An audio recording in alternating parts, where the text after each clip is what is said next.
बिस्मिल्लाहिर्रहमानिर्रहीम अल्हम्दुलिल्लाह नहमदुहु व नुसल्ली अला रसूलिहिल करीम अम्मा बाद। हदीस नंबर 3।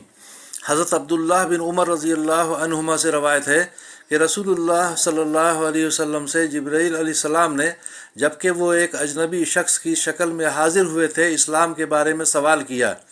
आप सल्लल्लाहु अलैहि वसल्लम ने इरशाद फरमाया, इस्लाम ये है कि तुम दिल व ज़बान से इस बात की शहादत अदा करो कि अल्लाह ताला के सिवा कोई माबूद नहीं और मुहम्मद सल्लल्लाहु अलैहि वसल्लम अल्लाह ताला के रसूल हैं।